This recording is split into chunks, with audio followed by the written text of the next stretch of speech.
Buenas tardes a todos, un gusto estar con todos ustedes una vez más, eh, transmitiendo un poco la experiencia de nuestro servicio. Bueno, hoy vamos a hablar de pacientes jóvenes que llegan a nuestro consultorio con una situación clínica diferente.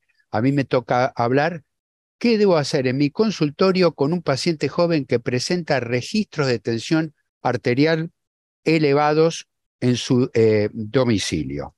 La pregunta que ustedes me pueden hacer: ¿cuándo consideramos que un joven es hipertenso? Se considera hipertensión arterial en jóvenes cuando, como siempre, cuando la presión arterial es superior a 140/90 en individuos, y esto es un consenso internacional, de 16 a 35 años.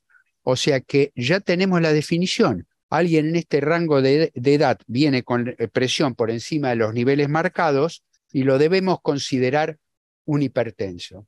Y ustedes me dirán, ¿pero esto es común? Bueno, la prevalencia en la Argentina se calcula de un 12% de los hipertensos conocidos. Voy a explicar por qué subrayé lo último. En el año 2018 se publicó el Registro Nacional de Hipertensión Arterial, hecho por la Sociedad Argentina de Cardiología, la Federación Argentina de Cardiología y la Sociedad Argentina de Hipertensión, y de ese registro sale que el 12% de los hipertensos conocidos tienen este rango de edad. Y es interesante, voy a aprovechar para decir que por una proyección se calcula que hay un 38% de hipertensos en la Argentina no conocidos o al menos no detectados. Ahora, el consenso argentino del 2018 que ustedes tienen en pantalla clasificó distintos grados de presión arterial. ¿Qué es presión normal? Ustedes lo tienen en pantalla, no lo voy a leer. ¿Qué es presión limítrofe? Y tres niveles de hipertensión, 1, 2, 3, que lo tienen ahí. Y yo me voy a concentrar en el 1 y inmediatamente voy a explicar por qué. Hipertensión arterial 1 es la que va de 140 a 159 milímetros de mercurio de sistólica y de 90 a 99 milímetros de mercurio. Inmediatamente voy a aclarar por qué quise definir hipertensión grado 1. Los jóvenes, la mayoría de ellos son hipertensos esenciales, y esto enseguida va a tomar una importancia clínica que voy a detallar. Pero en esta población tenemos que pensar y detectar y buscar la hipertensión arterial secundaria, porque si bien la mayoría son hipertensos esenciales, la mayor prevalencia de hipertensión secundaria se presenta en este grupo etario. Y otra hipertensión, que es la hipertensión arterial sistólica aislada, se observa también en este grupo etario, pero fundamentalmente en varones de 30 años, generalmente deportistas y tabaquistas.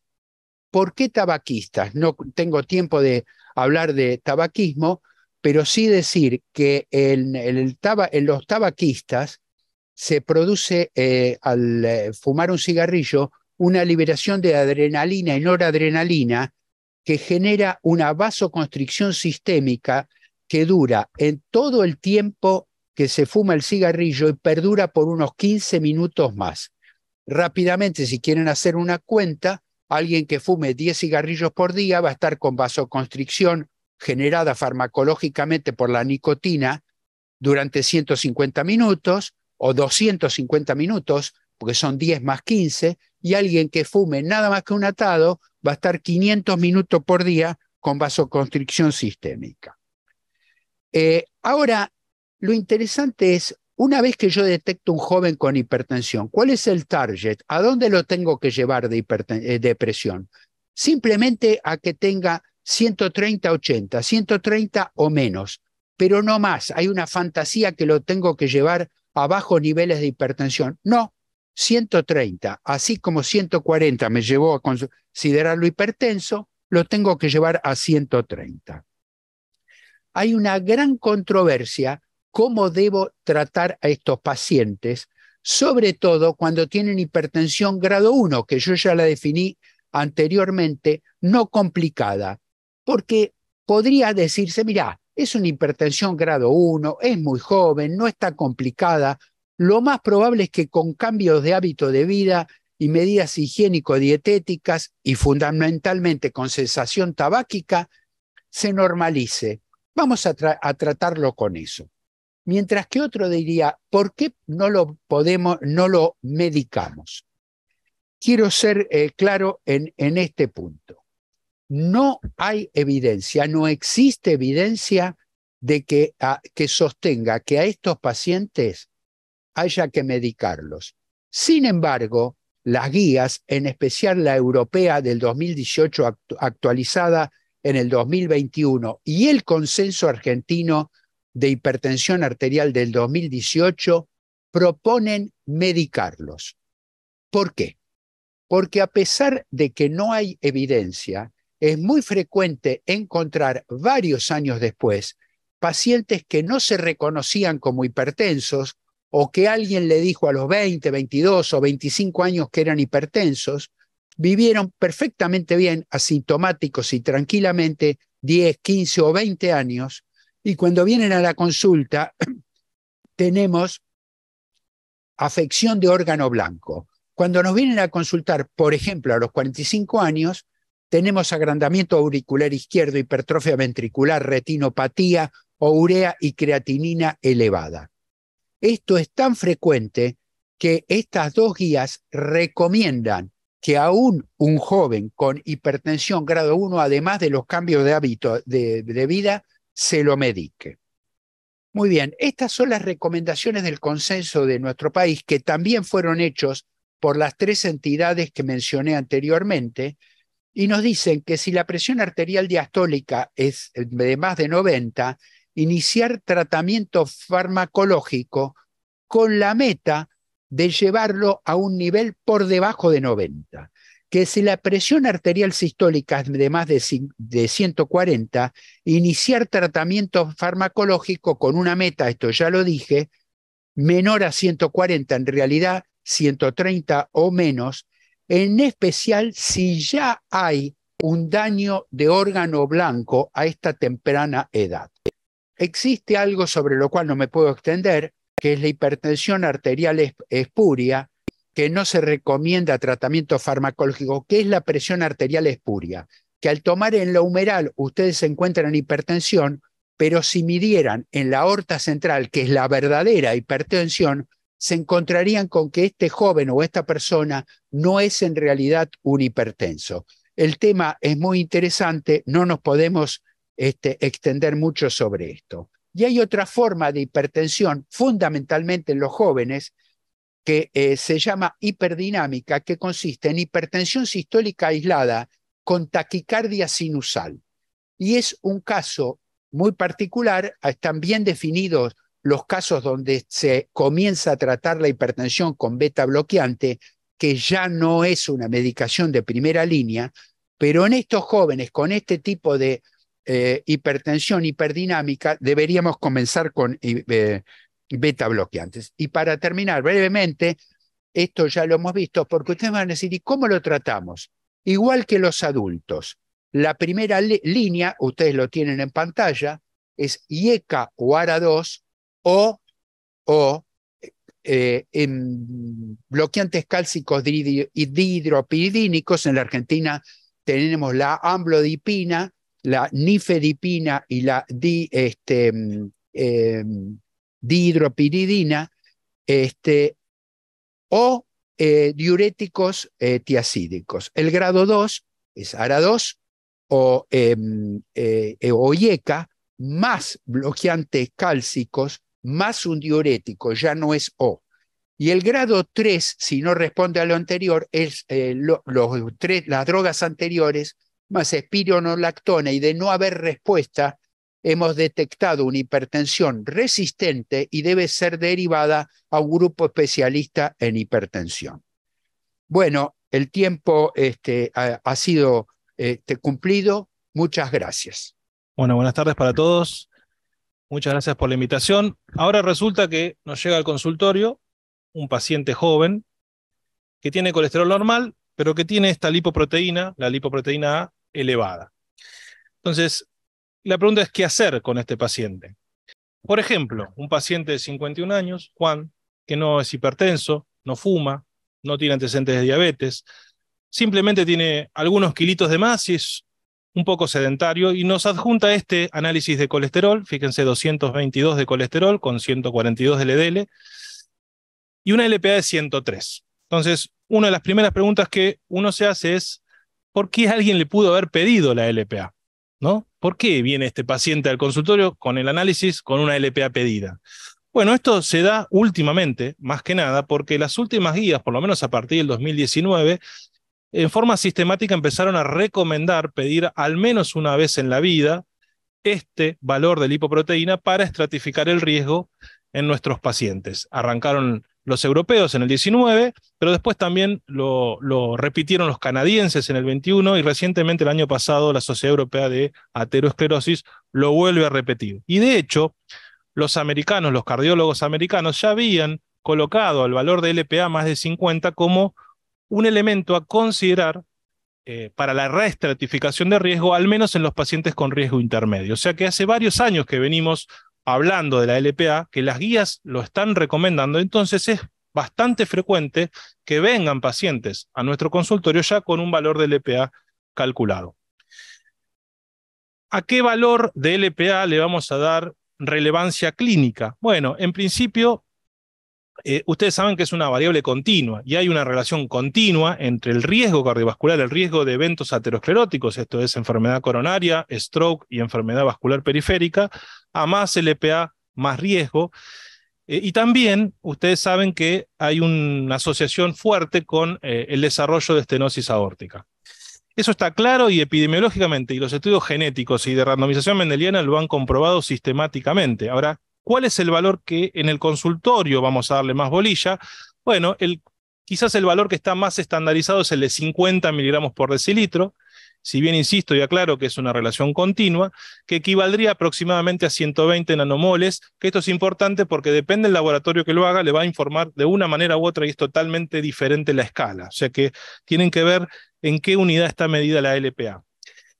Recientemente el consenso de la Sociedad Europea de Aterosclerosis, nos marca que cómo podríamos incluir el valor de la LPA en la estratificación y en la toma de conducta. Fíjense que si a la izquierda está el riesgo calculado por el score y arriba tenemos los valores de LPA, fíjense que aún en pacientes de bajo o moderado riesgo, que tengan valores, por ejemplo, más de 100 de LPA, estaría recomendado, en principio, dar un tratamiento farmacológico para bajar el colesterol. E inclusive, en riesgo bajo o intermedio, que están en amarillo, acá coloreados, podríamos considerar esta opción en valores ya por arriba de 75 en el bajo riesgo y arriba de 50 en el riesgo moderado. Estas mismas recomendaciones nos ponen como ejemplo cómo podríamos reclasificar a un paciente. Por ejemplo, un paciente joven de bajo riesgo que tenga 30 miligramos por decilitro de LPA, no va a cambiar mucho el riesgo, fíjense que prácticamente es el mismo, pero si tiene 150 de LPA, claramente ahora este paciente pasa a ser un riesgo intermedio. Y por el contrario, si tenemos un paciente, por ejemplo, con 15% de riesgo, o sea, un riesgo intermedio, con 50 LPA, ya este paciente puede ser categorizado como de alto riesgo y por lo tanto tener unas conductas más agresivas. ¿Tenemos tratamiento específico para LPA? No, la respuesta es no. Dentro de la niacina ya no se comercializa más. Dentro de lo que está dando vuelta, los únicos que bajan un poco la LPA son los monoclonales, los inhibidores de PCSK9, pero no es una indicación dar estos fármacos para bajar la LPA, y ustedes saben que las estatinas, de hecho, hasta pueden subir un poquito la LPA. Así que no, la respuesta es no. Tenemos fármacos que están en desarrollo actualmente, que son fármacos que inhiben directamente la síntesis de la ApoA pequeña, que es la proteína de esta lipoproteína, interfiriendo en el ARN mensajero, bajan considerablemente los niveles de EPA. Por supuesto, no sabemos si esto va a tener un impacto clínico y son los estudios que se van a ir desarrollando en estos años los que nos van a dar la respuesta. Entonces, ¿qué hacemos con un paciente joven con colesterol normal y LPA elevada? Bueno, yo creo que en principio deberíamos manejar e intervenir con herramientas comprobadas en cuanto a la prevención cardiovascular cuando el riesgo lo justifique, y básicamente estamos hablando de las estatinas, y dejo en duda la aspirina, que en un minuto lo voy a volver a comentar, y por supuesto sería adecuado hacer un screening en la familia y incorporar esta partícula, esta lipoproteína, en la estratificación de riesgo de los familiares, porque hay una alta chance que alguno de ellos pueda tener también LPA elevada. A mí me parece que una forma fácil es, si el paciente tiene un riesgo intermedio, no hay duda que si tiene LPA elevada, me parece que debería recibir estatinas. Si el paciente tiene riesgo bajo, bueno, ahí es más discutido y tendríamos que ver en principio qué valor de LPA, porque como vimos no es lo mismo tener 50 que tener 100 que tener 180. Entonces, aunque el paciente sea de bajo riesgo, pero si tiene niveles muy elevados de LPA, podría ser un paciente que sujeto a darle estatinas. Y si no, y si quedan dudas, bueno, tenemos otras herramientas, como ustedes saben, por ejemplo, la búsqueda de heteromatosis subclínica o siempre preguntar por los antecedentes familiares. Si el paciente de mucho riesgo en realidad no me va a cambiar la LPA en cuanto a la decisión de dar estatinas, porque ya la tomé, pero me podría eventualmente hacer cambiar la intensidad de ese tratamiento, es decir, buscar objetivos de LDL más bajos y por lo tanto incorporar drogas más costosas. Y finalmente, les digo esto porque les puse entre signos de pregunta el tema de la aspirina. Por supuesto que es un tema que ninguna guía todavía lo está recomendando y hay muchos estudios en este momento en curso, pero el año pasado salió en JACC este análisis de otro trial que se hizo con casi 20.000 pacientes para buscar el efecto de la aspirina en prevención primaria, y ellos vieron que en el global, como ustedes saben, la aspirina bajaba un poco la reducción de los eventos, pero a expensas de más sangrado, por lo tanto el beneficio clínico neto era neutro. No valía la pena dar aspirina en prevención primaria. Sin embargo, cuando estos autores analizaron a la población según las mutaciones que estaban asociadas con LPA más elevada, vieron que en el grupo con mutaciones asociadas a LPA más altas, esa relación daba un beneficio clínico neto a favor de la aspirina. Si se reducían mucho más los eventos vasculares con el mismo grado prácticamente de sangrado, por lo cual ahí valdría la pena, y esto lo hablo en potencial, porque esto hay que desarrollarlo y comprobarlo en ensayos clínicos. Muchas gracias. Bueno, este es mi tema y esta es mi conclusión. A mayor alteración de los factores de riesgo, mayor riesgo global. A mayor riesgo global, mayor intensidad de tratamiento. Como se darán cuenta, no es muy original. Pero cuando termine, esto es lo que va a quedar. Muchos factores de riesgo juntos, mucho riesgo. Mucho riesgo, hay que dar muy fuerte el tratamiento. Y esto me parece que sigue muy vigente pese a todo lo que uno puede hablar de esto. Bueno, dicho esto, para completar un poco la reunión, porque sería demasiado primitivo lo mío, 3 o 4 cosas. Primero, un descenso de 40 miligramos el LDL disminuye 25% el riesgo relativo, es decir, sobre el riesgo basal. A mayor riesgo basal, mayor beneficio. Esto ocurre independientemente del fármaco, sean estatinas asociadas a ezetimibe o los inhibidores PCSK9. Es universal. Esta es la primera condición. Esta ecuación ha sido evaluada en cientos de miles de pacientes y hoy se sigue manteniendo vigente. Por supuesto que este 25%, dependiendo de cuál es el riesgo basal, van a obtener más o menos beneficio, por eso a mayor riesgo, más tratamiento. Segundo, es más fácil y habitual definir el alto riesgo en términos descriptivos, paciente que tiene esto, que decir que en términos cuantitativos. Llamo riesgo alto, riesgo mediano o riesgo súper alto el que tiene tal porcentaje de eventos. Esto habitualmente es difícil y es difícil porque no todo el mundo está de acuerdo y lo que parece ser muy alto riesgo en la sociedad europea no es lo mismo en la sociedad americana y menos todavía aquí. De modo que siempre habitualmente hablamos de términos descriptivos, pero evidentemente detrás de esto está el concepto cualitativo. El alto riesgo tiene básicamente distintas descripciones y a eso yo voy a hablar brevemente. Tercer tema, el riesgo es continuo. El criterio prevención primaria y prevención secundaria definen dos poblaciones que son totalmente diferentes. Sí, pero no del todo. Es decir, ¿es esto si la distribución de riesgo fuera normal, los pacientes en prevención primaria, y son estos los pacientes en prevención secundaria, con un punto tajante firme de separación, o hay superposiciones de un riesgo y del otro? La diferencia de las curvas es la cantidad de pacientes. Estos no son porcentajes, sino número de individuos, y hay mucho más individuos en prevención primaria que en prevención secundaria. Pero volviendo al tema, ¿se diferencian totalmente? No. Hay una superposición en los pacientes de alto riesgo, muy alto riesgo primario, y en los de muy bajo riesgo secundario.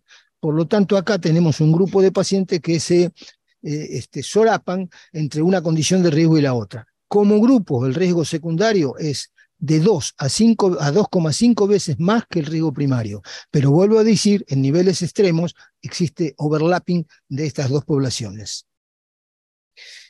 Lo que me han pedido es que hablara de estos temas y voy a hablar de lo siguiente. Acá no se ve esto por alguna razón del diapositivo, pero voy a hablar del alto riesgo en prevención primaria y del muy alto riesgo en prevención primaria, y una tercera población va a ser el muy alto riesgo en prevención secundaria. Es decir, 3 poblaciones: alto riesgo en prevención primaria, muy alto riesgo en prevención primaria y muy alto riesgo en prevención secundaria. ¿Cuál sería la estrategia? Y ya termino.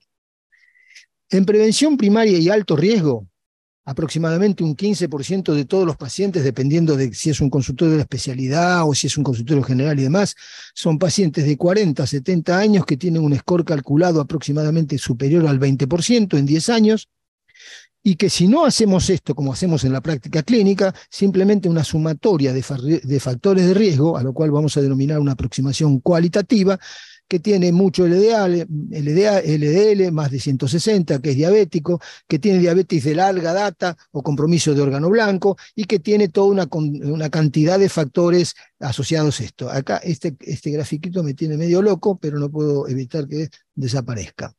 Bueno, ¿qué es lo que dice acá? Y eso será para charlarlo con el doctor Walter Mason, que el LPA es un criterio, a mi humilde opinión, específico, pero poco sensible. Es decir, que si hay un nivel de riesgo, el valor puede ser normal y no elevar el riesgo. Si está alto, sí; si está normal, si la población es de alto riesgo, no tiene mucha sensibilidad, pero será para discutirlo en la mesa. ¿Cuál es el tratamiento en el paciente que tiene estas condiciones, que lo llamamos alto riesgo? Bueno, LDL de menos de 70, ROSUS 20-40, ATOR 40-80, eventualmente asociado con ezetimibe, y bajar la presión a menos de 130-80. En prevención primaria hay un subgrupo que todavía tiene más riesgo que este. Sí, son pocos pacientes, dependiendo vuelvo a decir, si son los pacientes que van a ver al doctor Mason, va a tener una proporción más alta de estos enfermos. Si son los pacientes que vemos algunos de nosotros en consultorio, el número de pacientes va a ser muy pequeño. Son pacientes en prevención primaria con muy alto riesgo. Enfermos entre 40 y 70 años que tienen cualquiera de los siguientes, no un conjunto de ellos, sino cualquiera de ellos: hipercolesterolemia familiar, definida por score clínico o genético.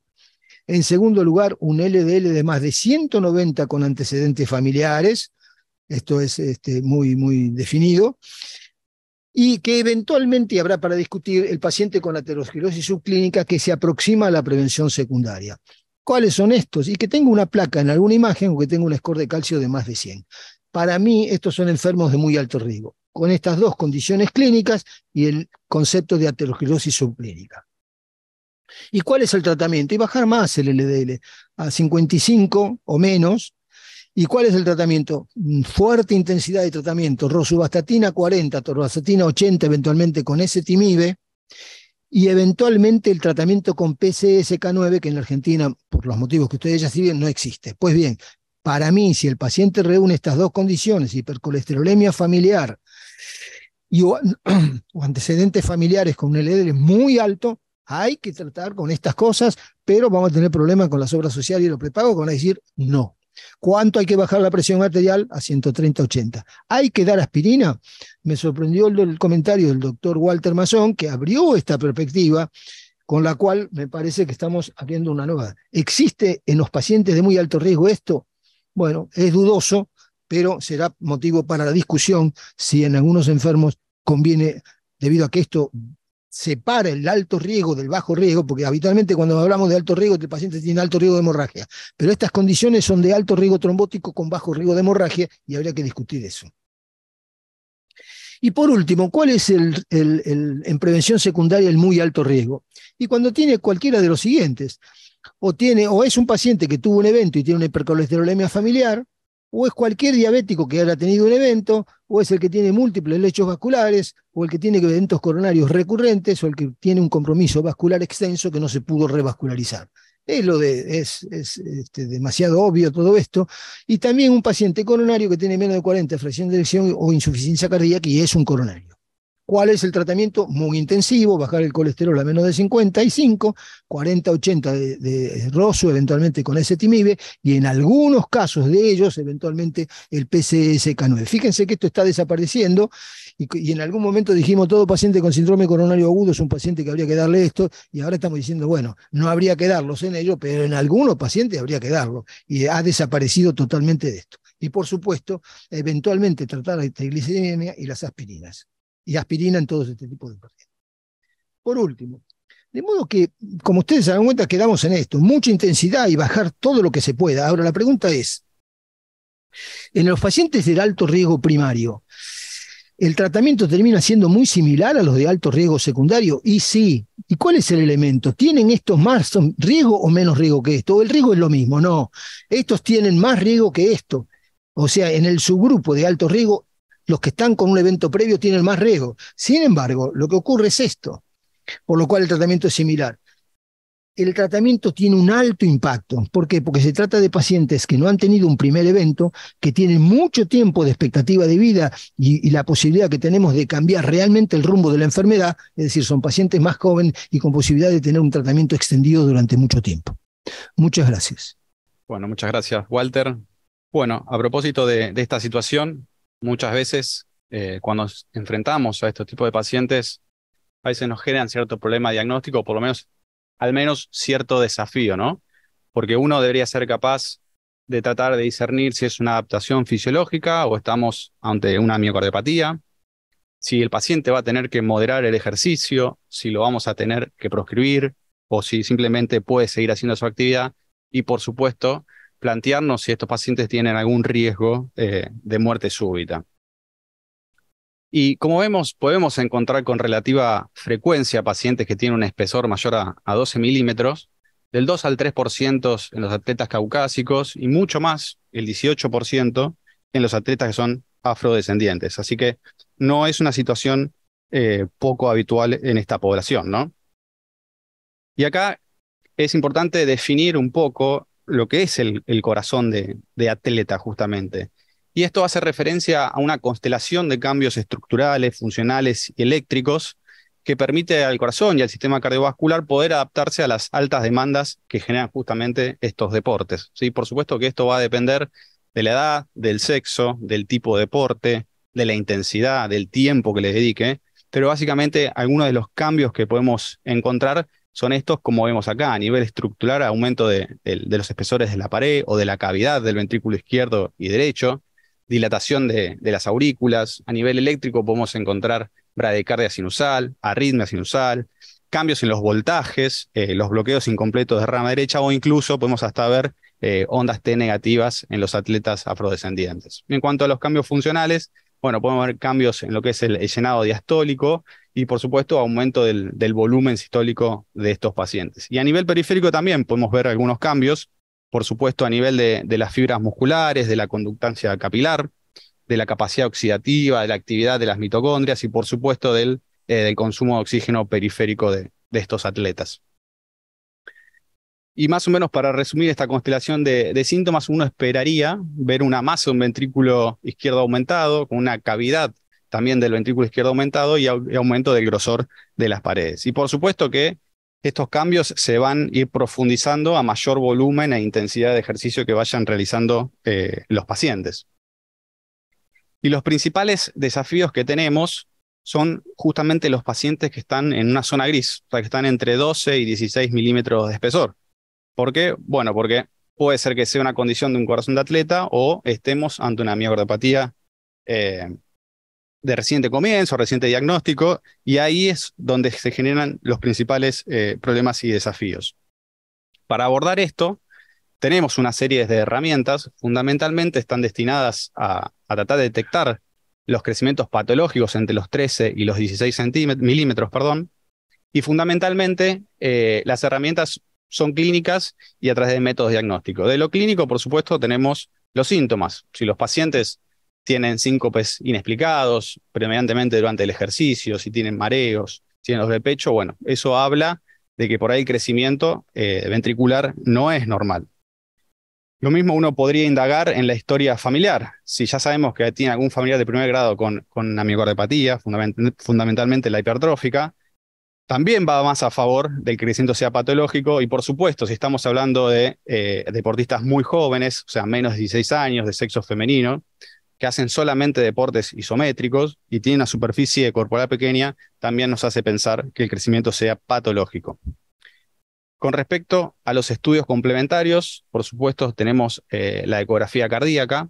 Esta nos va a ayudar a identificar que aquellos pacientes que ya tienen más de 16 milímetros, la probabilidad de que sea patológico es alta. Nos va a permitir ver si hay asimetría septal. Nos va a permitir identificar bien los diámetros de las cavidades. Mismo si tienen SAM como obstrucción del tracto de salida, eso va a hablar más a favor de que el crecimiento es patológico. Por supuesto, la herramienta más básica con la que contamos es el electro. En este también podemos ver cambios patológicos como Q o ondas T negativas predominantemente en la cara lateral e inferior y los bloqueos de rama izquierda. Otro de las herramientas que tenemos actualmente es la prueba cardiopulmonar. Uno esperaría que si el deportista es de alto rendimiento, el consumo sea alto. Y en este caso, si es menos del 50 o menos del 120% del predicho, bueno, quizás el deportista no es tan deportista de alto rendimiento y el crecimiento sea patológico. Y por supuesto también tenemos la cardioresonancia, ¿no? Para medir con mayor precisión los espesores, demostrar la hipertrofia, demostrar si hay asimetría y por supuesto si hay fibrosis o gadolinio, bueno, también va más a favor de que el crecimiento no es fisiológico. Y tenemos otras dos herramientas que son más controvertidas. Una es el desacondicionamiento. Digo que es controvertida porque cuando uno desentrena a los atletas, obviamente los espesores disminuyen, pero cuando uno desentrena también a los pacientes que tienen miocardiopatías, fundamentalmente la hipertrófica, también pueden bajar los espesores. Así que no deberíamos confiarnos tanto de este método. Lo mismo que los test genéticos, ¿sí? En estos pacientes un resultado negativo muchas veces no los descarta porque el rédito diagnóstico probablemente esté entre el 40 y el 60% para estos pacientes. Así que si vemos un paciente que tiene espesores aumentados y una cavidad pequeña, bueno, pensar que el remodelado no es fisiológico y podemos estar ante un proceso patológico. Y a modo de conclusión, creo que es importante esclarecer esta zona gris porque obviamente la miocardiopatía hipertrófica es la principal causa de muerte súbita en los atletas jóvenes y hay que identificarla. Y un falso diagnóstico, ¿sí?, de esta entidad puede condicionar a excluirlo al paciente de la actividad deportiva y lo mismo que un diagnóstico erróneo o incompleto exponga al deportista a un riesgo. Y por supuesto que un diagnóstico erróneo tiene potencial de generar graves consecuencias en este tipo de pacientes que muchas veces trabajan de estos deportes. Muchas gracias. Bueno, como dijo Walter, voy a hablar de un paciente joven que viene al consultorio y tiene episodios sincopales con la particularidad de que no tiene antecedentes de enfermedad cardiovascular. Primero, ¿qué es un síncope? Bueno, esto es una definición, algo que ya es bastante conocido, pero no está de más volver a mencionarlo. Es la pérdida transitoria de la conciencia de comienzo rápido, corta duración, con recuperación espontánea y completa.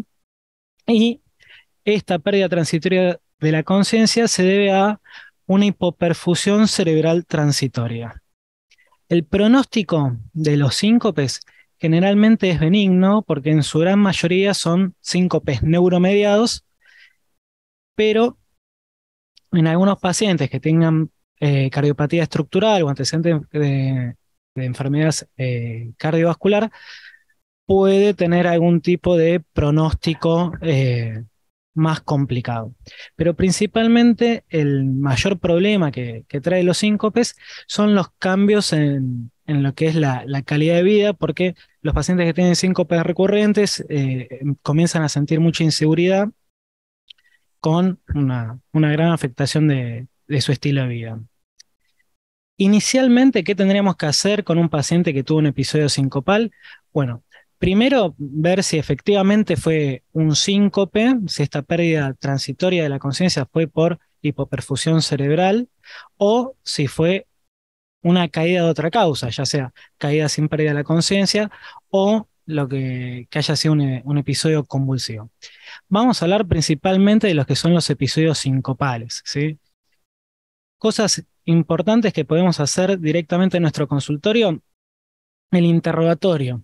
Esto es fundamental, ya que ahí vamos a ver las características del episodio sincopal y eso nos va a hablar, orientar de si es algo neuromediado o si tenemos que utilizar nuestras herramientas diagnósticas hacia otra dirección. ¿Qué es lo que vamos a preguntar? Bueno, la duración del episodio, si tuvo un control motor anormal, si tuvo falta de respuesta o amnesia respecto al momento de inconsciencia, si tuvo pródromos, movimientos anormales asociados, qué estaba haciendo, si estaba en reposo, si estaba de pie, si estaba en un lugar cerrado después de comer, si había estado en ayunas, si fue posterior a la toma de una medicación o si estaba haciendo alguna actividad física. Y siempre en los episodios sincopales, sobre todo porque muchas veces puede haber amnesia, ya sea por el golpe o porque sea de un origen neurológico, es importante interrogar a los testigos porque muchas veces nos va a dar más información que el propio paciente. El examen físico va a estar orientado a lo que es un examen cardiológico, frecuencia cardíaca, presión arterial, presencia o no de soplos, y un examen neurológico justamente para descartar que no sea un estatus convulsivo. Y otra cosa que tendríamos que evaluar en nuestro consultorio es ver si el paciente presenta o no ortostatismo. Y una cosa muy importante es el registro electrocardiográfico.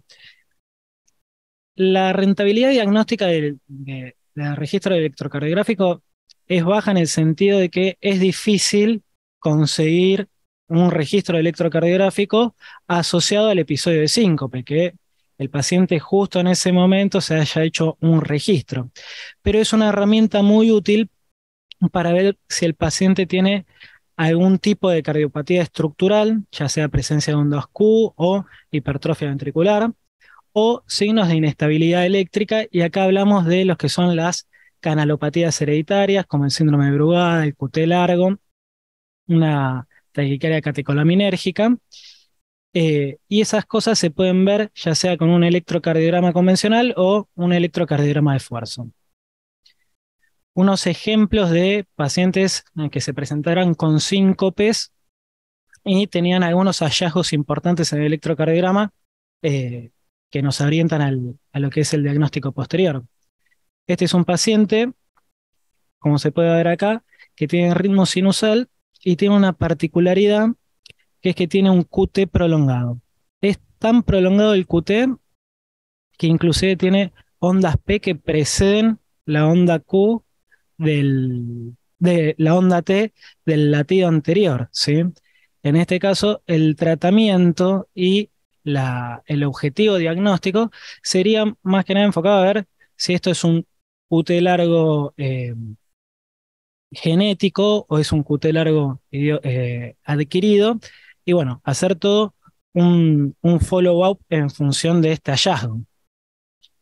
Este es un paciente que tuvo un episodio sincopal, joven, 30 años, en el cual lo que podemos ver es que tiene estas alteraciones en la repolarización, sobre todo en B1 y B2, supradesnivel del ST con inversión de la onda T, que asemeja a lo que es un bloqueo de rama derecha, pero solamente en estas derivaciones. Si vemos B6 o D1 o ABL, no tenemos ese empastamiento final de la onda S. Y esto es un paciente que tenía un síndrome de Brugada. Este es otro paciente que, en este caso, tenía cardiopatía estructural. Lo que más llama la atención en este caso es esta imagen símil bloqueo de rama derecha con ondas T negativas que van desde B1 a B4, mucha aberrancia. Bueno, este es un paciente al cual se le diagnosticó una displasia ritmogénica de ventrículo derecho. Y este es un paciente que había tenido un episodio sincopal en ejercicio. En el electrocardiograma basal no presentaba ninguna alteración, pero cuando hacemos la prueba de esfuerzo vemos que tiene una taquicardia ventricular polimórfica. ¿sí? Y en este paciente se llegó al diagnóstico de una CPVT, una catecolaminérgica polimórfica, que también es una canalopatía hereditaria. Como nombramos previamente, el interrogatorio y las características del síncope nos van a orientar básicamente si esto es un síncope no cardíaco o un síncope cardíaco. Pacientes con enfermedad cardíaca estructural, lo más probable es que sea un síncope cardíaco. Lo mismo si es en esfuerzo o en pacientes mayores de 60 años. Del otro extremo, pacientes menores de 40 años o con pródromos prolongados, diaforesis, visión borrosa, náuseas, lo más probable es que sea un síncope no cardíaco, ¿sí? La mayoría de nuestros pacientes se van a encontrar en esta situación. Se armaron numerosos scores de riesgo. La mayoría pone estos elementos a analizar: la edad, el antecedente de enfermedad cardiovascular, un electrocardiograma normal, la presencia o no de pródromos, ¿sí? Por lo cual, si uno tiene en la cabeza esta imagen, va a poder dividir las aguas de forma más fácil. ¿Qué es lo que vamos a hacer una vez que ya hicimos el acercamiento sobre si este paciente tiene un síncope cardíaco o no cardíaco? Bueno, vamos a evaluar lo que es su función autonómica. ¿Por qué? Porque la mayoría de los síncopes van a ser neuromediados, de un mecanismo vasovagal. ¿Cuál es la herramienta que más utilizamos nosotros? Bueno, el TIL test, que es un estudio en el cual el paciente lo acostamos en una camilla y lo cambiamos de posición a 80 grados y vamos monitorizando de forma continua la presión arterial y la frecuencia cardíaca mediante un registro de electrocardiograma. El ecocardiograma nos va a servir justamente para evaluar la presencia o no de cardiopatía estructural. Y lo que es la monitorización electrocardiográfica, tenemos distintas herramientas, desde monitoreos cardíacos, telemetría, holters, smartphone, registrador de eventos implantables. A mayor tiempo de registro, mayor sensibilidad diagnóstica, ¿sí? Y lo que vamos a buscar con estas herramientas es buscar la correlación entre el síncope y la arritmia. El estudio electrofisiológico fue perdiendo peso en lo que es el estudio de los pacientes con síncope, sobre todo si el paciente no presenta ningún tipo de cardiopatía estructural o alteración en el electrocardiograma, el rédito diagnóstico es bajo, y muchas veces el punto de corte entre si efectivamente tiene un trastorno severo de la conducción o no, a veces es difícil de discernir en ese mismo estudio electrofisiológico, porque hay situaciones, por ejemplo, un bloqueo paroxístico, que nosotros podemos hacer un estudio electrofisiológico y en ese momento que la conducción intracavitaria esté conservada, y eso no nos descarta el mecanismo de bloqueo como origen del síncope.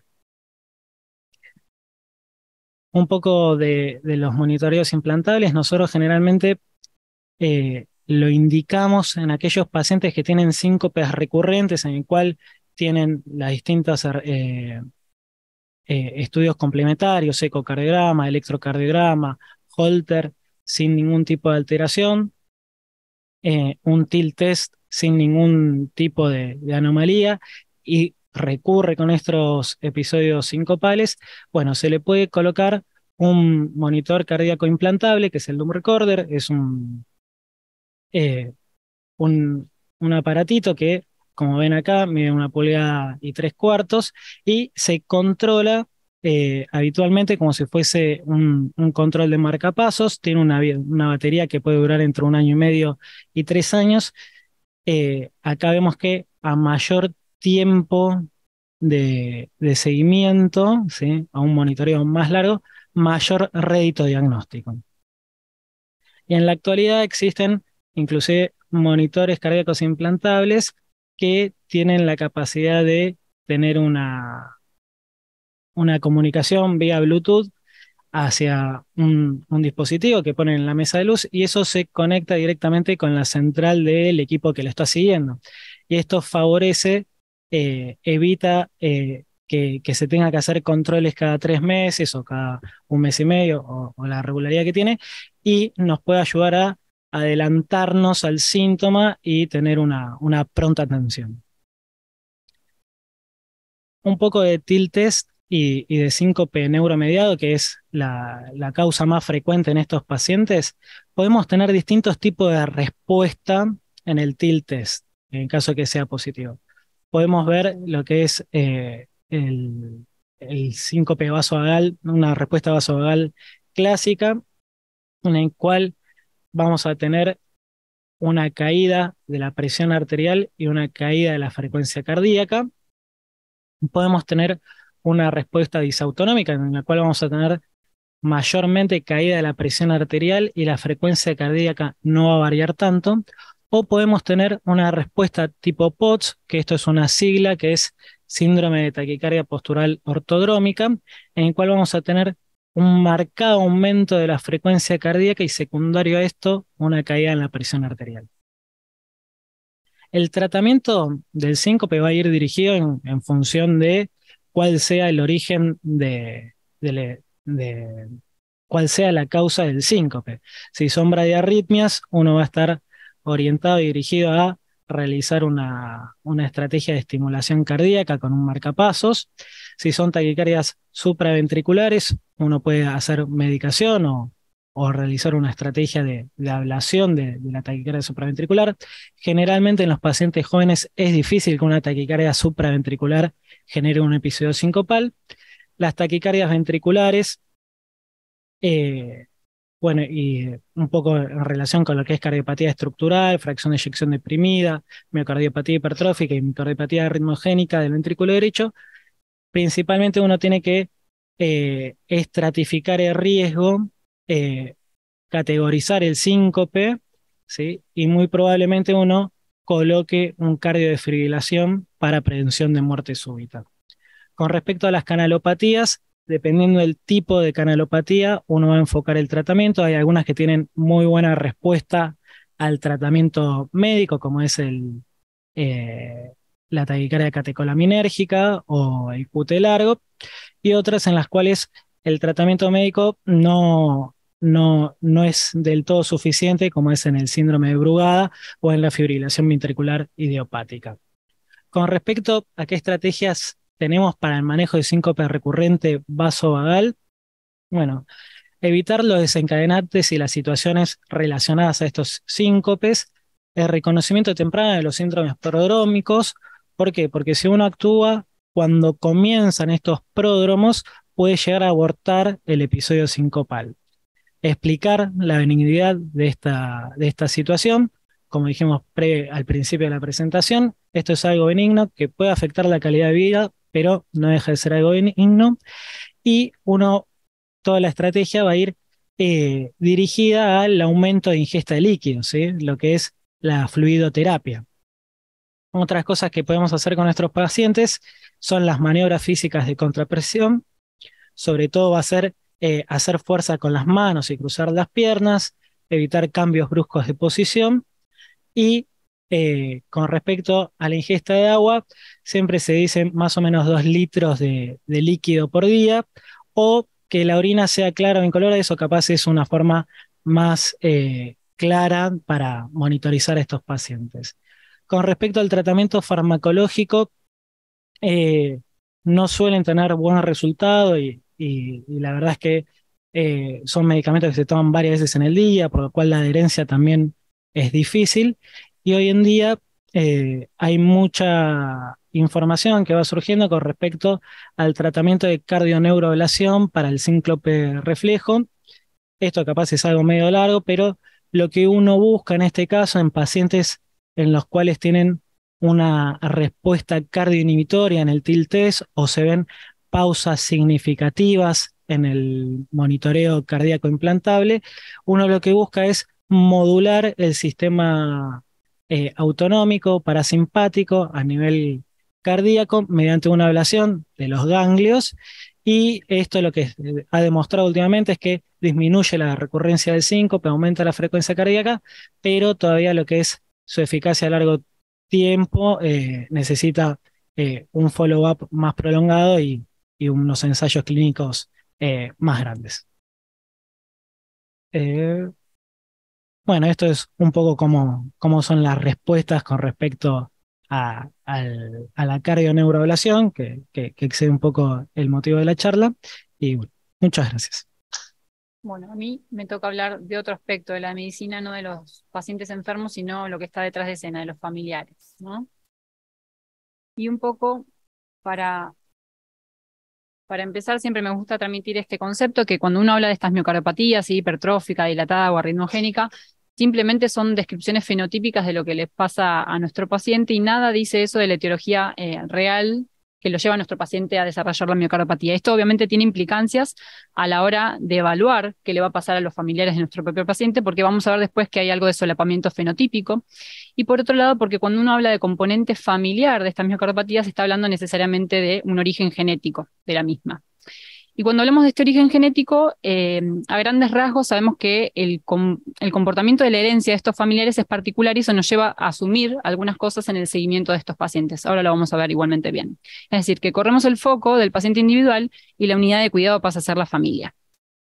Y realmente debo preocuparme por los familiares, no solo porque es parte de la recomendación de las distintas sociedades científicas, sino porque cuando uno evalúa la prevalencia de compromiso familiar en nuestros pacientes con miocardiopatía primaria, sabemos que a grandes rasgos entre un 30 o un 50% de estos pacientes van a tener al menos otro familiar enfermo. Y cuando hacemos el seguimiento clínico de estos familiares de nuestro propio paciente, vemos que los pacientes desarrollan muchos eventos y eventos muchas veces graves. Con lo cual no estamos hablando solo de detectar pacientes en riesgo, sino de también detectar pacientes que tienen enfermedad y que van a desarrollar enfermedades muy graves. Y la verdad es que nosotros nos valemos de distintas herramientas en el consultorio, pero todas ellas están orientadas a tratar de responder estas tres preguntas. Por un lado, ¿qué probabilidad tengo de encontrar a alguien enfermo o en riesgo de enfermar en la familia? Por otro lado, ¿qué fenotipo tengo que ir a buscar? ¿Tengo que ir a buscar lo mismo que tiene mi paciente o tengo que extender el estudio y abrir los ojos para buscar otro tipo de expresiones? Y por otro lado, vinculado obviamente con esta segunda pregunta, ¿cómo ir a buscarlo? Desde ya que utilizamos al examen físico, a la historia clínica, a los estudios complementarios, fundamentalmente el electro y el ecocardiograma van a ser nuestros principales aliados, pero en algunos casos vamos a necesitar algunos otros tipos de estudios complementarios.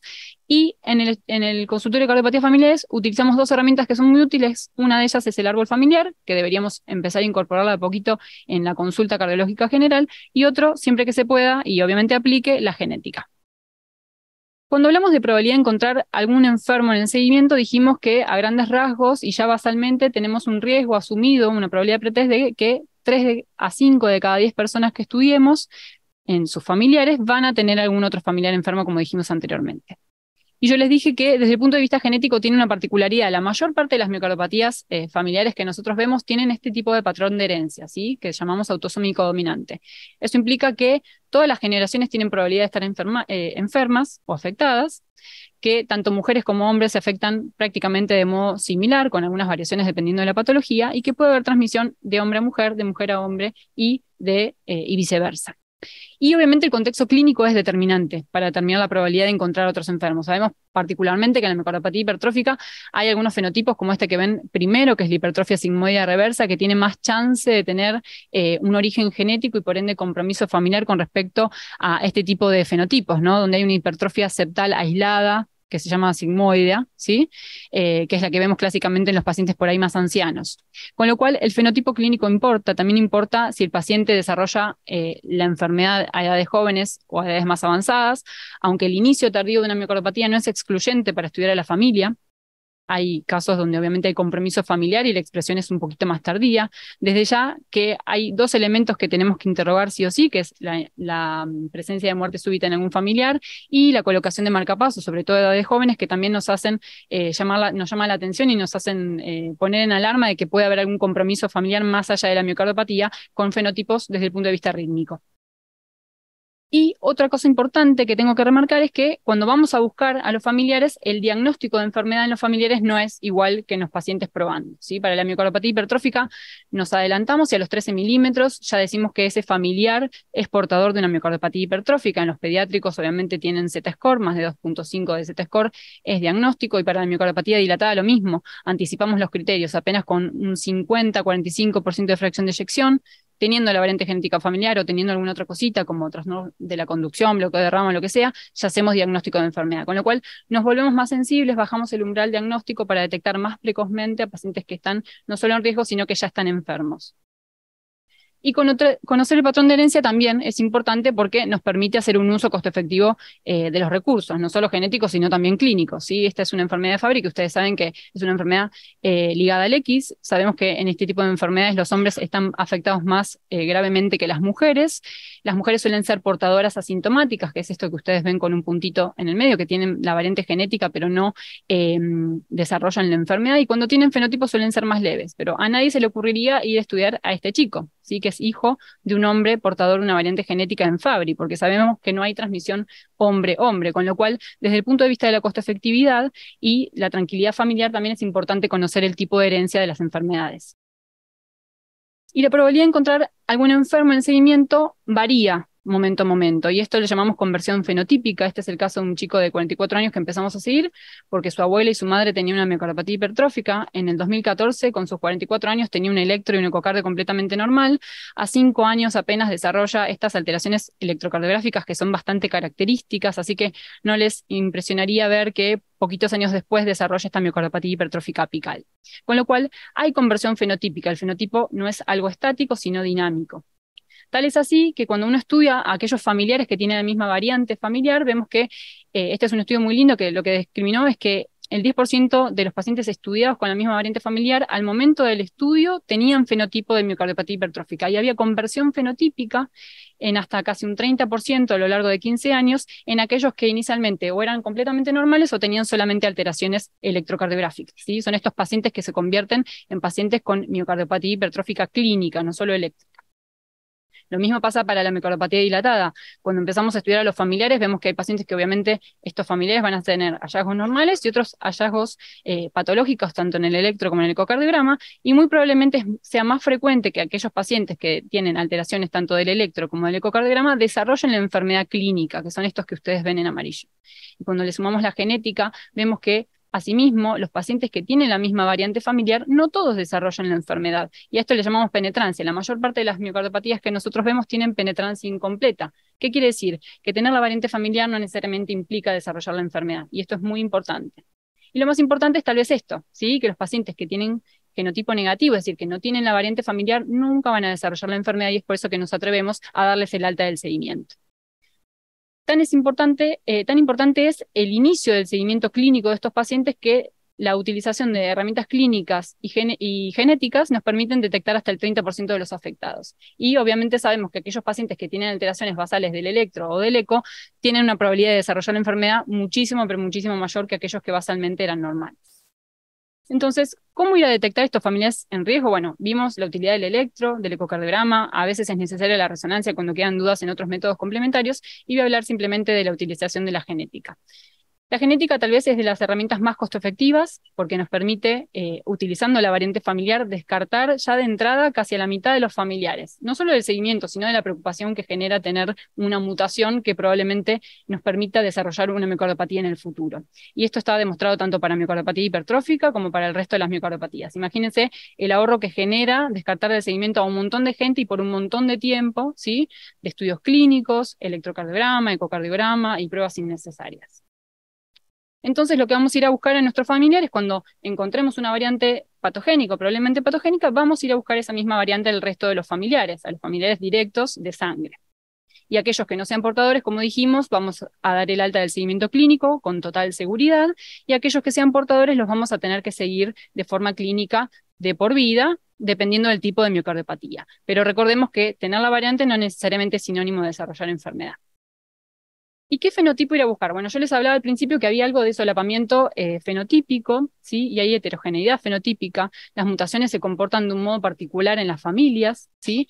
Y esto hace que algunas variantes genéticas puedan desarrollarse y desempeñarse desde estos distintos tipos de formas, ¿sí? Algunas dan miocardopatía dilatada, otras miocardopatía hipertrófica concéntrica, otros un fenotipo más restrictivo. Les traje un caso para que vean de qué hablamos cuando hablamos de heterogeneidad fenotípica en la familia. Este es el caso de un chico de 47 años, con una miocardopatía hipertrófica septal sigmoidea reversa, no obstructiva. Empezamos a estudiar a la familia era una familia muy chiquitita. El hijo de 5 años tiene una CIB que es muscular, con implante anómalo de los músculos papilares que condicionan esa CIB, y cuando vamos a estudiar al padre, hace poquito tiempo, vemos que tiene una miocardopatía hipertrófica apical. No sé si se llega a ver en el cine, pero lo que tiene es una hipertrofia de los segmentos apicales, ¿sí? Con un electro bastante característico. Probablemente este paciente de 76 años que se diagnosticó recién ahora no tenga riesgo de muerte súbita, pero sí de otras enfermedades como la fibrilación auricular y la insuficiencia cardíaca, que son obviamente enemigos de la miocardopatía hipertrófica y que causan alta morbi-mortalidad. Entonces, para saber qué ir a buscar también es importante conocer la historia natural de la enfermedad. Este es otro caso que tuvimos en la unidad coronaria, es un paciente que ingresa con 40 años por un bloqueo AB completo. Obviamente esto llama la atención y fuimos a indagar acerca de qué es lo que le sucedía a esa familia. Vimos que tenía un primo no muy lejano, con el que no tenía vínculo, pero que había sido diagnosticado años atrás de una enfermedad de Emery-Dreifuss, es una enfermedad neuromuscular, que originalmente empezó con compromiso neuromuscular, atrofia y debilidad muscular, y que desarrolla una miocardopatía dilatada en el tiempo con necesidad de marcapasos. Y cuando vamos a ver al padre de este chico, también tenía insuficiencia cardíaca, marcapasos y había fallecido a los 65 años, y su tío había fallecido a los 45 años también portador de insuficiencia cardíaca y una miocardopatía dilatada.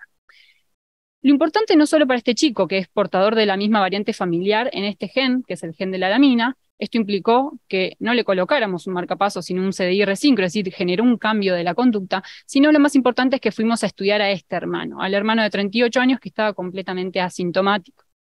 Y lo que vimos en los estudios complementarios, y en este caso fuimos más allá del electro y el ecocardiograma, le pedimos un Holter, conociendo la historia natural de su enfermedad, es que tenía estas alteraciones. Tenía un bloqueo AB de primer grado muy severo, con un PR de casi 420 milisegundos, tenía arritmia ventricular muy frecuente con algunos fenómenos repetitivos, y tenía estos bloqueos, estas P bloqueadas, que eran fenómeno de Benkeback, con lo cual a este paciente portador de la misma variante en la mina se le colocó un CDI-R5 en prevención primaria, un paciente que probablemente muriera de muerte súbita por la calle si no se lo diagnosticaba a tiempo. Entonces, como dijimos anteriormente, tenemos todas estas herramientas. En general vamos a estudiar aquellos que tengan la misma variante, o cuando no se pudo estudiar desde el punto de vista genético, vamos a tener que estudiar al resto de la familia en forma obligada, independientemente de los hallazgos. Las guías recomiendan que estudiemos a los pacientes mayores de 20 años cada 2 a 5 años, dependiendo del fenotipo familiar. Con respecto a la edad pediátrica, se recomienda a partir de los 12 años, eso puede ser discutido y se puede anticipar en algunos escenarios que si les interesa después los podemos discutir, pero a grandes rasgos el seguimiento va a ser anual para los más jóvenes y más espaciado para los más grandes. Y particularmente en el caso de la miocardiopatía dilatada y arritmogénica, además del estudio electrocardiográfico y ecográfico, vamos a sumar estas dos herramientas, fundamentalmente cuando tengamos el genético positivo o cuando algo nos llame la atención. El Holter y la ergometría son fundamentales para el estudio de la arritmia ventricular en reposo y en esfuerzo en estos pacientes. Y la genética también es importante. Si bien hoy en hipertrófica no tenemos nada que nos diga que la genética per se, sin fenotipo, es indicador de CDI o de restricción de la actividad física, sí lo tenemos en la miocardopatía arritmogénica. En la miocardopatía arritmogénica, los familiares que no tengan fenotipo, pero sí tengan la variante familiar, tienen prohibida la actividad física de alta intensidad, porque sabemos que estos pacientes desarrollan más frecuentemente la miocardopatía en forma más agresiva y tienen mayor incidencia de muerte súbita, con lo cual también genera un cambio de conducta en las recomendaciones del estilo de vida. Y ahora sí, para terminar, entonces, para llevarse estos mensajes a casa, es importante que entendamos que hay una alta prevalencia de compromiso familiar. 30 al 50% de las miocardiopatías primarias tienen algún otro familiar enfermo. La edad del diagnóstico de nuestro paciente índice no es mandatoria para definir si voy a estudiar a la familia o no. La familia tiene que ser la unidad de cuidado. Esto nos va a permitir detectar estos familiares en riesgo, pero también muchos enfermos subclínicos, como vimos. Por otro lado, los criterios diagnósticos y el fenotipo pueden ser distintos en el paciente índice y en los familiares, con lo cual tengo que tener los ojos bien abiertos y saber qué estudio pedir y a quién y cada cuánto y por qué. El estudio genético, sin lugar a dudas, es costo efectivo y nos aporta información pronóstica. Esto no lo detallé, pero también se puede discutir. Y obviamente la genética no es condena. ¿Sí? La mayor parte de estas enfermedades tienen penetrancia incompleta y tener la variante familiar, como dijimos, no necesariamente implica el desarrollo de la enfermedad. Sin embargo, hay conversión fenotípica, con lo cual la foto de hoy no necesariamente es la foto de mañana y requiere un seguimiento longitudinal. Bueno, muchas gracias. Bueno, antes que nada quería agradecer a la invitación para participar y por incluir este tema, que los que están escuchando se preguntarán por qué en un simposio de cardiología de adultos del consultorio ambulatorio incluyen pacientes con cardiopatías congénitas. Y bueno, yo lo quise graficar de la siguiente manera. Todos o gran parte de los estudios que uno lee cuando está leyendo estas patologías, estos temas, empiezan con el concepto de hoy en día hay más pacientes con cardiópatas congénitos adultos que pediátricos. Y es así, hoy en día el 70% de las cardiopatías congénitas están en pacientes adultos y solo el 30% en pacientes pediátricos. Y esto se espera que en el corto y mediano plazo se convierta en 80-20 y así sucesivamente. Con lo cual, ¿por qué incluir este tema? Porque irremediablemente en algún momento les va a ocurrir que se van a encontrar en el consultorio con un paciente portador de alguna de estas cardiopatías.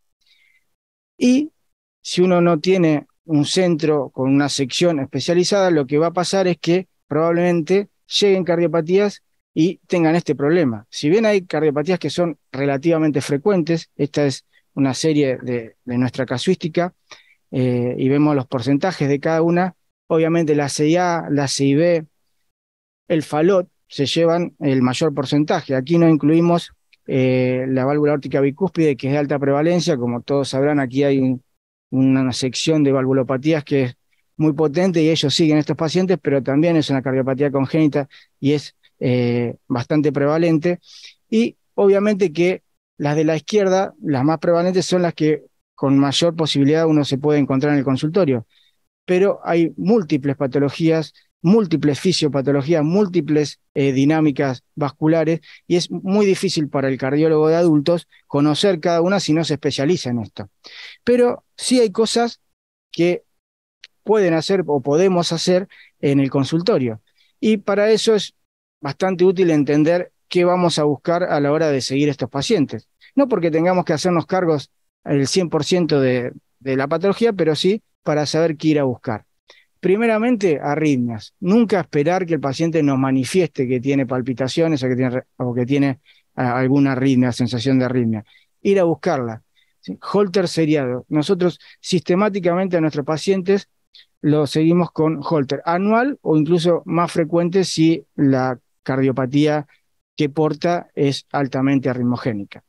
Evaluamos la alteración estructural con un recurso que hoy en día es casi como el electrocardiograma, que es el ecocardiograma, pero muchas veces con esto solo no alcanza o requerimos más información y nos valemos de la resonancia o incluso hoy en día la tomografía nos aporta una información trascendente en el seguimiento y en el manejo de estos pacientes.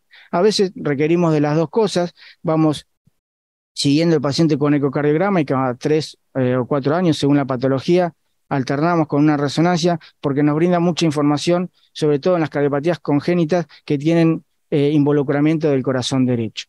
Y finalmente, evaluar la capacidad funcional. Como todos entenderán, tener una cardiopatía congénita implica tener una patología desde que uno nace, y esto lleva a que en nuestros pacientes sea bastante dificultoso interrogar síntomas. Están muy adaptados a su capacidad funcional y generalmente no logran detectar, salvo que haya algún evento agudo, cuando su capacidad funcional se ve disminuida. Para eso hay un recurso que en los últimos años nos ha sido de extrema utilidad, y acá Walter y Leandro lo saben bien, que es la prueba de ejercicio cardiopulmonar. Este es un estudio muy interesante, se ha hecho en muchas partes del mundo. El primero que lo llevó adelante fue el grupo del Royal Brompton, Dimopoulos, pero en Argentina se quiso ver en la población argentina cómo era la distribución o cuánto era el esfuerzo habitual que puede hacer nuestro paciente con cardiopatía congénita según la cardiopatía que porta.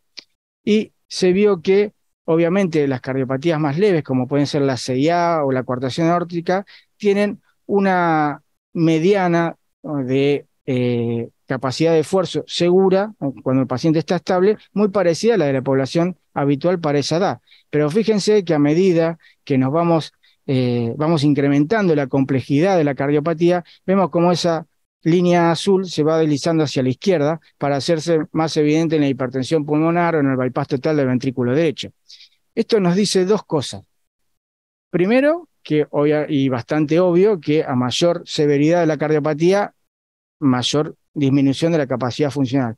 Y segunda cosa, y trascendente, y hemos tenido varias charlas hablando de prevención cardiovascular, es que estos pacientes que durante muchos años, por tener un soplito en la infancia, le hemos dicho que no pueden hacer actividad física, pueden hacer actividad física y es relativamente seguro que lo haga, y no solo es una propuesta que la hagan, es una indicación.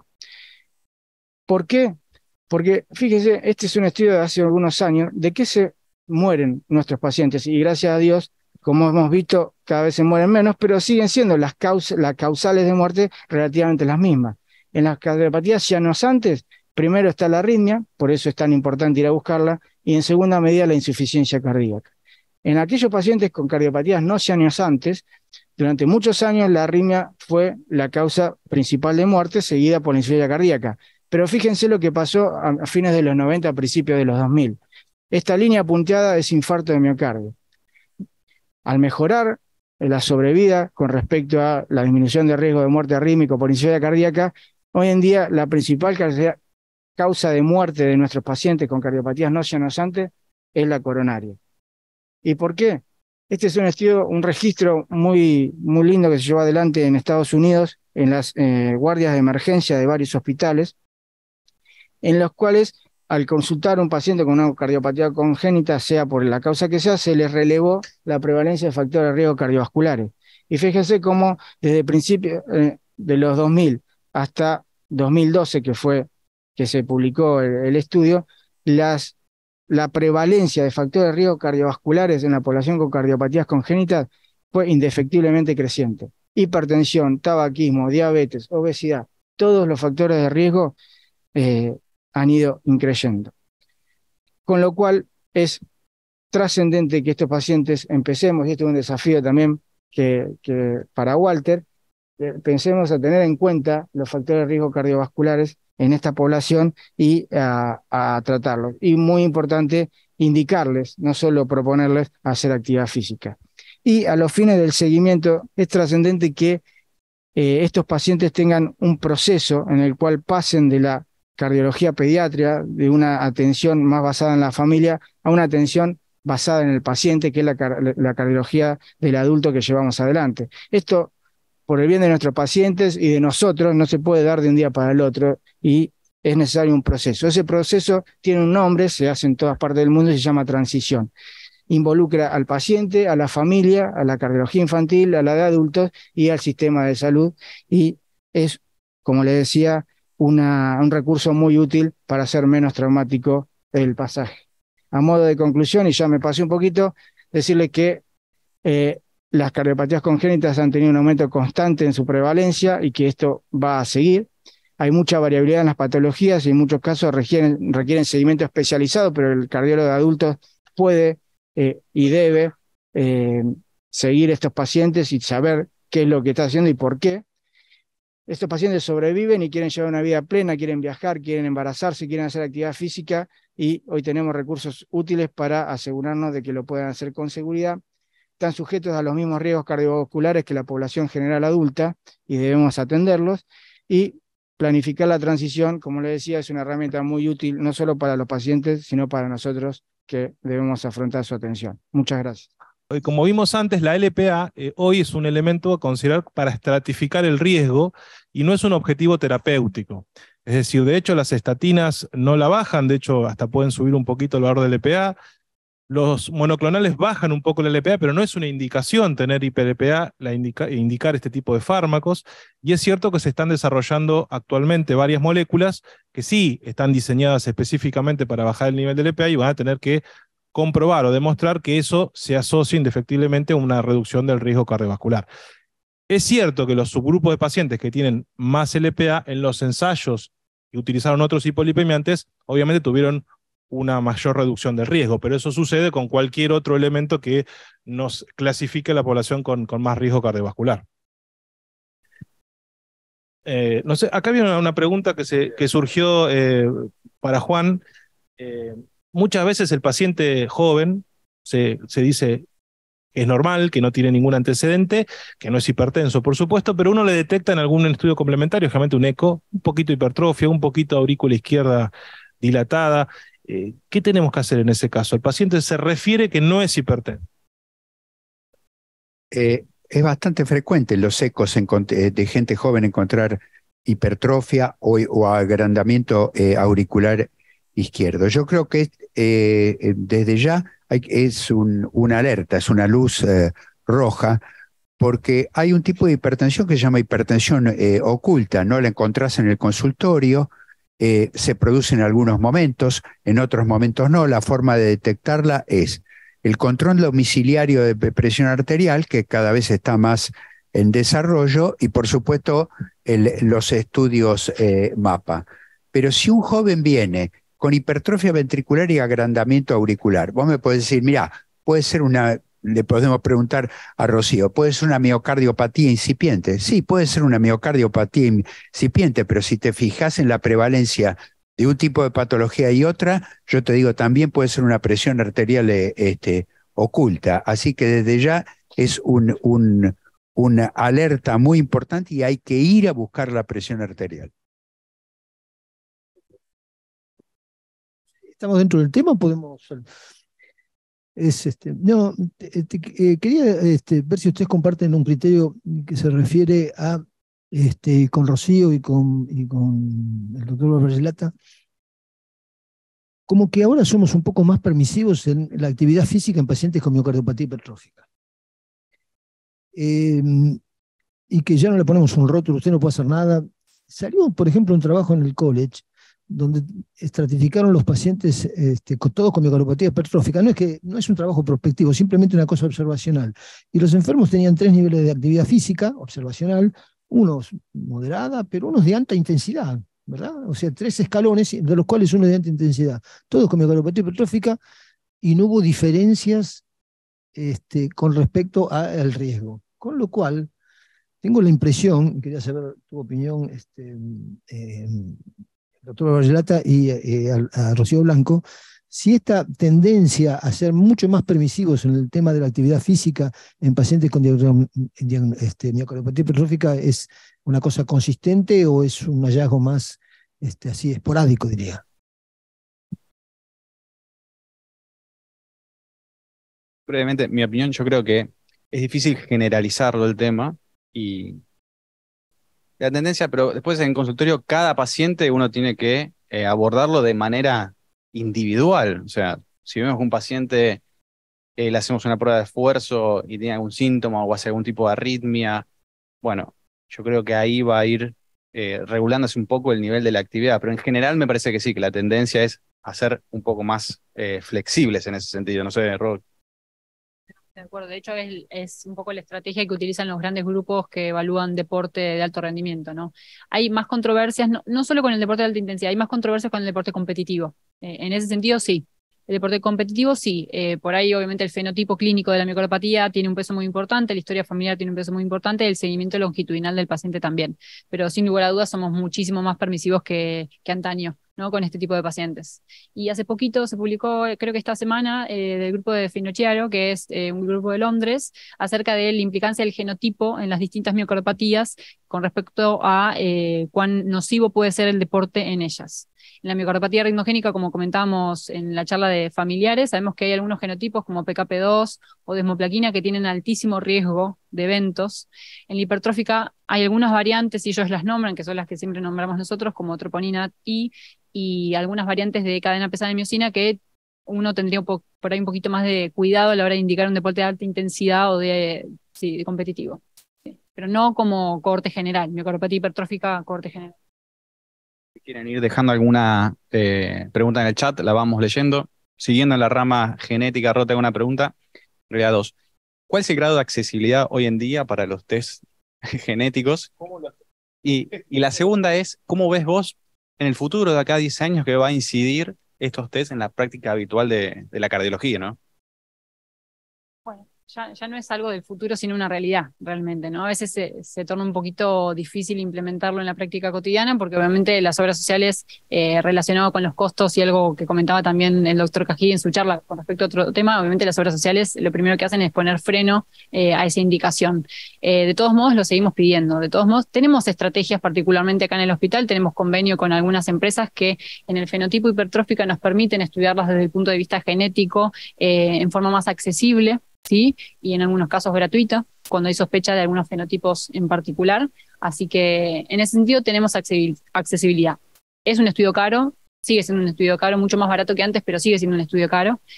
Con lo cual, por más que lo pedimos, obviamente autorizan mucho menos de lo que siempre pedimos, sin lugar a dudas.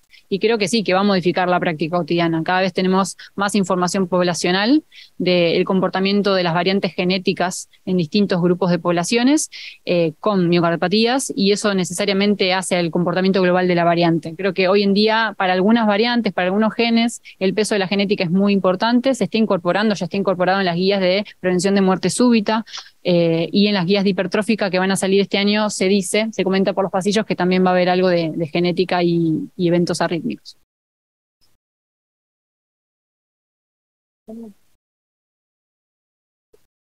Y el doctor Bustamante también. Cuando hay un fenotipo definido de lo que sea, el fenotipo es muy pesado, es lo que define un poco la conducta, pero hay un conjunto de situaciones que son las canalopatías que no tienen un fenotipo. Entonces, la pregunta es, en esa condición, ¿cuál es la actitud y la conducta a seguir cuando vos, no tenés un fenotipo? ¿Qué tan fuerte es el genotipo para tomar, en ese caso, decisiones clínicas que son más o menos trascendentes, ¿no? Bueno, dentro de las canalopatías hay un montón de canalopatías. Un ejemplo, por ejemplo, en lo que es la catecolaminérgica, hay un tipo de mutación que es el de rianodina, que es muy agresivo. Entonces, en ese caso uno es más agresivo en el tratamiento y en la restricción de la actividad física que si tuviese otro tipo de mutación, que, por ejemplo, de calcicoestrina, que también se manifiesta como una catecolaminérgica. Después hay otro tipo de mutaciones, por ejemplo, Brugada, que es muy variable la forma de presentación, y ahí el test genético no te va a dividir las aguas tan claro como en otras circunstancias.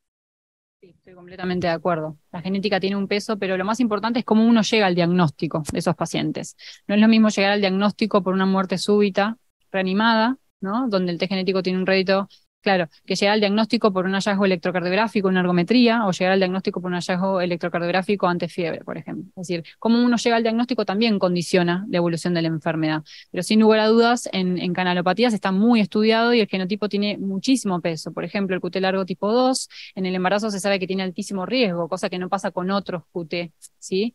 Con lo cual las restricciones, sobre todo en el periodo posparto, son particulares, hay recomendaciones del estilo de vida que tienen que ver con los ruidos fuertes. Es decir, el genotipo tiene un peso importante a la hora de desenlace fatal y eventos arrítmicos graves, con lo cual en canalopatías creo que la genética es donde más peso tal vez tendría. Perfecto, Ron. Lucho, una pregunta que me pareció súper interesante lo que mostraste. Digo, ¿los pacientes con cardiopatías congénitas tienen mayor prevalencia de factores de riesgo que la misma población de la misma edad o es tan frecuente como en la población general? Digo, pensando, por ahí son chicos que hacen poco deporte, tienden a la obesidad, no lo sé si es así o no. Es que en muchos casos es así. Generalmente se les hace muchos años, se les viene prohibiendo hacer la actividad física en forma regular. No solo no incentivando, sino prohibiendo, y han vivido toda su vida de esa manera, sedentarios, y hoy en día están llegando también adultos y tienen aumento de prevalencia de tabaquismo. Eso antes no pasaba porque eran pacientes que no llegaban a adultos. Y muchos tendemos a focalizarnos en la patología que los trae al consultorio y en olvidarnos que están sujetos a las mismas leyes que todos los demás. Tienen factores de riesgo y van a llegar a tener enfermedad coronaria en algún momento. De hecho, los pacientes con cardiopatías no cianosantes, hoy en día, la principal causa de eventos mortales es la coronaria, y ha descendido el infarto y la insuficiencia cardíaca. Con lo cual, es algo simplemente para empezar a tener en cuenta y a tomar en consideración, que no solo portan una cardiopatía, sino que hay que empezar a controlar los factores de riesgo cardiovascular, o por lo menos tenerlos en cuenta en la consulta.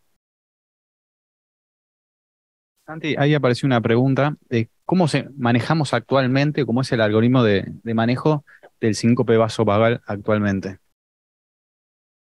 Bueno, con respecto al síncope vasovagal, nosotros podemos tener distintos tipos de respuesta, y eso se puede ver claramente en un TIL test.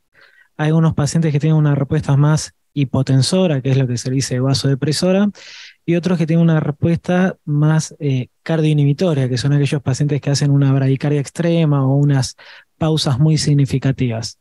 Si es una respuesta más vasopresora, la mayor cantidad del esfuerzo en el tratamiento va a ir hacia medidas higiénico-dietéticas y fluidoterapia, ingesta de sal, maniobras de contrapresión y mucha pauta de alarma con respecto a los pródromos.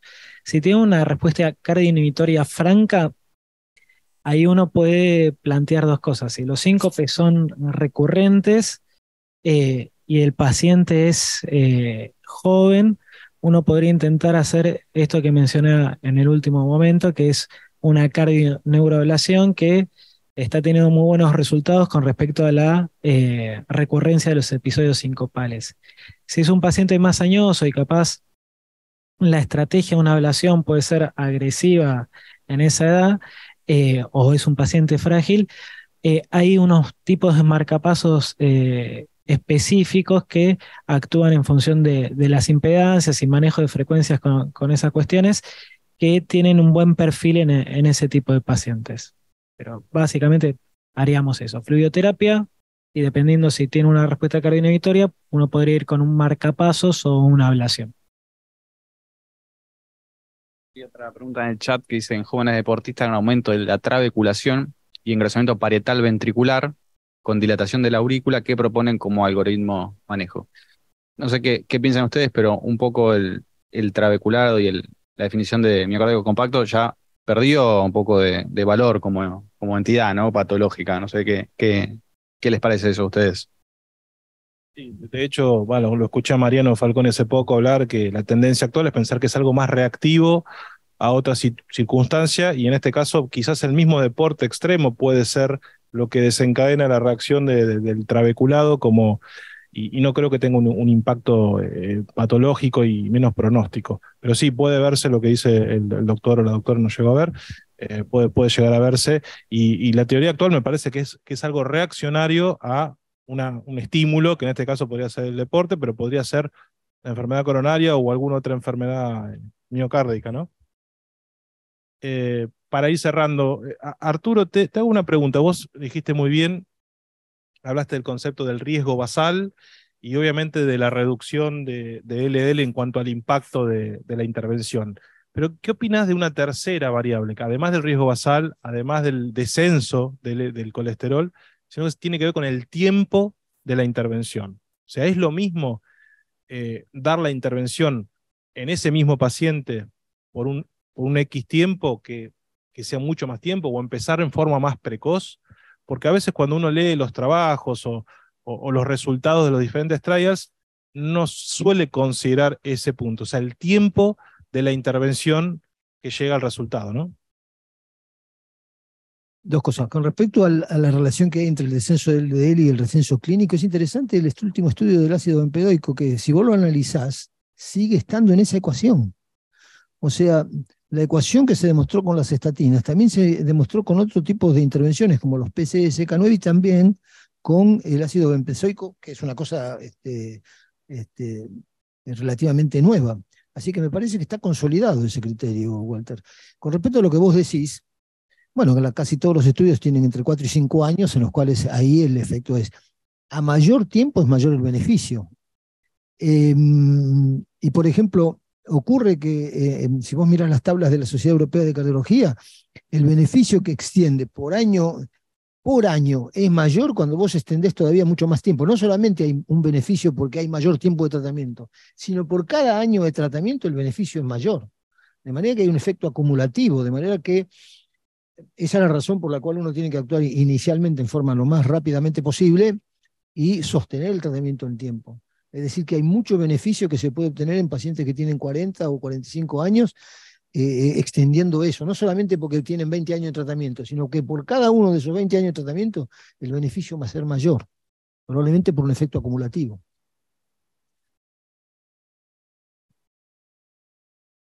Y de hecho, los estudios de randomización mendeliana que muestran que la misma reducción del LDL, pero a lo largo de 50 años, tiene un impacto el doble de lo que se ve en los ensayos clínicos, hasta toda tu vida con un LDL más bajo.